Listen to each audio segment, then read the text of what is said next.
Good evening. I am Dr. Poorna Bose, working as a professor and HOD Physics, Government VYT PG Autonomous College, Durg, Chhattisgarh. Now, the today's topic is for MSc second semester, paper 1, unit 1, and the name of the paper is Quantum Mechanics, and the topic is Schrödinger wave equation. The Schrödinger wave equation is an equation which is very important in quantum mechanics. In classical mechanics, the motion of a wave is represented by its position, and it can be located, the particle can be located, but in quantum mechanics, the particle cannot be located, and hence its motion is represented by position and momentum, time and energy, angular momentum and angle, etc. Now, in quantum mechanics, the particle cannot be located, and hence its motion is represented, it can be represented by wave packet. Now, the dimension of the wave packet can be measured, that is, in quantum mechanics, the dimension can be measured.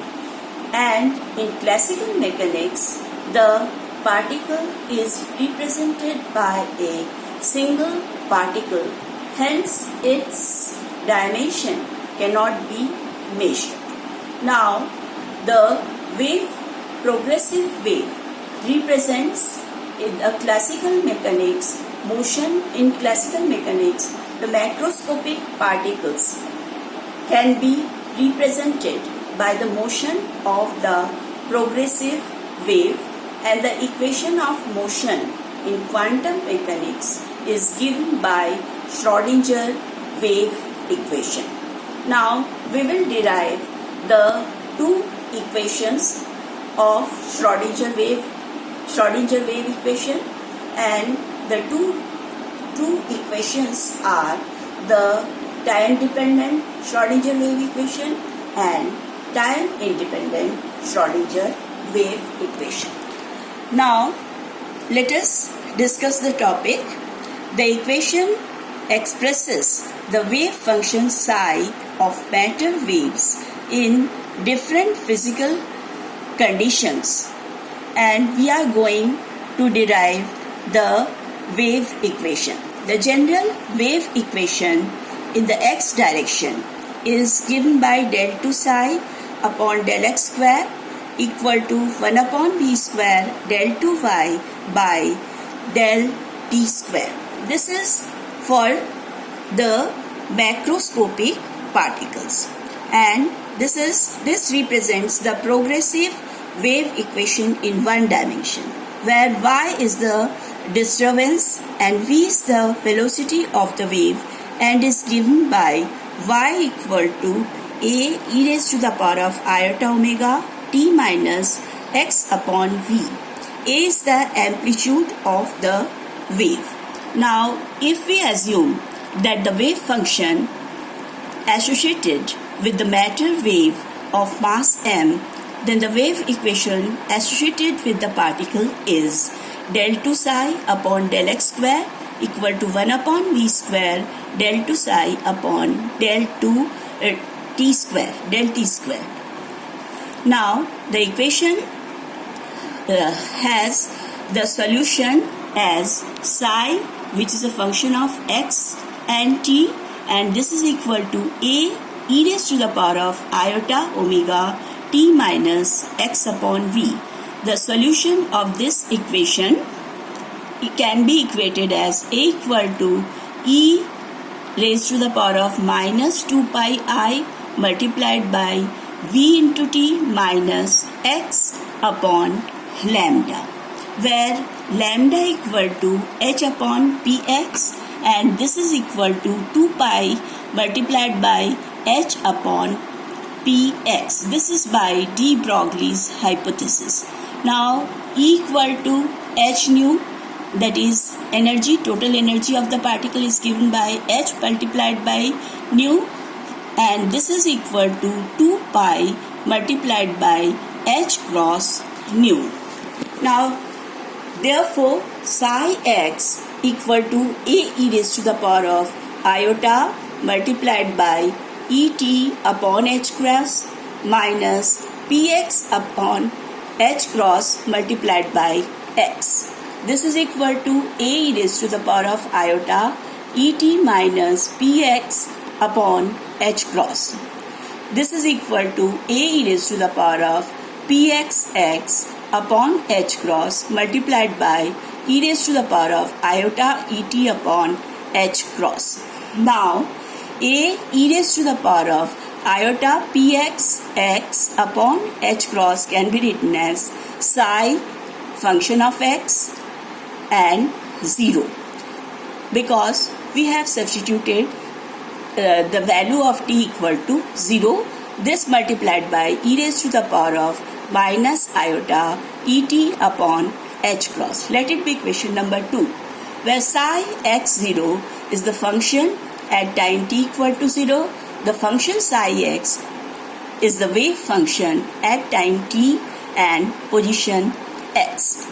In three-dimensional case, the wave equation for function psi is del 2 psi upon del x square plus del 2 psi upon del y square plus del 2 psi upon del z square equal to 1 upon v square del 2 psi upon del t square, or del 2 psi equal to 1 upon v square del 2 psi upon del t square, where del 2, this is equal to del square upon del x square plus del square upon del y square plus del square upon del z square. This is called Laplacian operator. So del 2 is Laplacian operator. The solution of the equation 3 is psi function of x, y, z and t. This is equal to psi 0, which is function of x, y and z, and e raised to the power of minus iota et upon h cross. This is equal to psi function of rt. This is equal to psi 0 function of rt multiplied by e raised to the power of minus iota et upon h cross. Now, where psi 0 r, it should be psi 0 r. T will not be here. Is the now psi 0 function of r is the amplitude and it is a function of position. Now let us derive time-dependent Schrodinger's wave equation. Consider a function of mass m moving in the positive x direction in the conservative field. The potential energy of the particle is v function of x and momentum m is the and e is the energy. The matter wave associated with the particle is given by psi equal to a e raised to the power of iota multiplied by e into t minus px into x upon h cross. Now differentiating equation, let it be equation number 5. Now differentiating equation 5 with respect to t, we have del psi upon del t equal to minus iota e upon h cross a e raised to the power of iota pxx minus et upon h cross. Now this is equal to minus iota e psi multiplied by divided by h cross.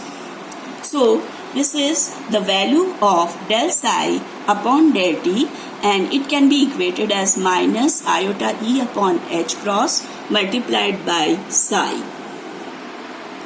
or e into psi equal to, rearranging this the above equation, we have e psi equal to iota h cross delta psi upon delta t. This is equation number 6. Now, partially differentiating equation 5 with respect to x, we have del psi upon del x equal to iota px upon h cross a e raised to the power of iota pxx multiplied minus e into t divided by h cross. This is equal to iota px upon h cross into psi. Now, rearranging this equation, we have px into psi. This is equal to minus iota h cross delta psi upon delta x. This is equation number 7. From classical mechanics, total energy E is given by E equal to px square upon twice m, which is potential energy, which is kinetic energy, plus V, which is potential energy. Now, operating with psi, we have E psi equal to px whole square upon twice m plus V into psi, substituting the values from equation 6 and 7. This is equation number 6 and this is equation number 7. Values from equation 6 and 7, we have iota h cross delta psi upon delta t equal to 1 upon twice m minus iota h cross whole square del 2 psi upon del x square plus v into psi, or iota h cross delta psi upon delta t equal to minus h cross square upon twice m multiplied by del 2 psi upon del x square plus v into psi. This is equation number 8.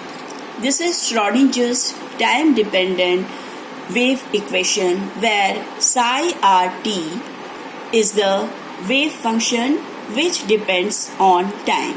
This is one-dimensional wave equation. Now, we can change into three-dimensional by adding here all the values. That is, instead of del 2 psi upon del x square plus del 2 psi upon del y square plus del 2 psi upon del z square, we can write it as Laplacian psi plus v psi. So, that will be the three-dimensional wave equation. Now, psi rt is the wave function which depends on time.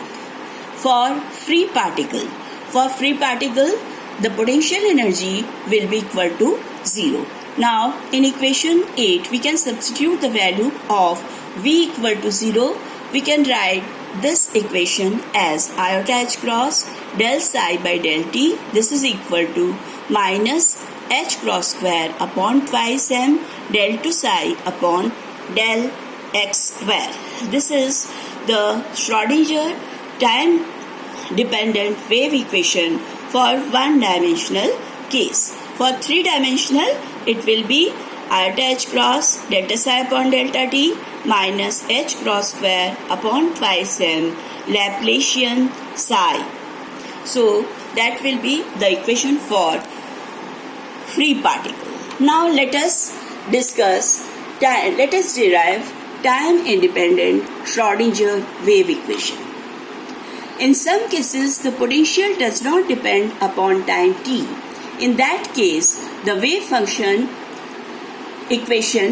equation is called time-independent Schrodinger wave equation. Now, consider a particle of mass m which is moving in a potential field v which depends only on position x. The wave function is given by psi equal to a e raised to the power of iota pxx minus et upon h cross. Now, this is, let us suppose, equation number 10. Now, differentiating equation 10, we have delta psi upon delta x equal to iota px upon h cross multiplied by a e raised to the power of iota px minus et upon h cross, or this is equal to iota px upon h cross into psi. Now, rearranging this equation, we have Px psi equal to minus iota h cross delta psi upon delta x. This is equation number 11. According to classical mechanics, E total energy, E can be given as summation of kinetic energy plus potential energy. Now the kinetic energy is given by Px square upon twice m plus v. Therefore, operating this energy function with psi, energy operator with function psi, we have this is equal to Px square upon twice m plus v into psi. Now substituting the value of Px from equation 11, we have E into psi equal to 1 upon twice m minus iota h cross whole square del 2 psi upon del x square plus v into psi. Now we have, or we can write this equation as E into psi equal to minus h cross square upon twice m del 2 psi upon del x square plus v into psi. This equation can be rearranged as follows. That is del 2 psi upon del x square plus twice m upon h cross E minus v into psi equal to 0. So this is one-dimensional Schrodinger's time-independent wave equation.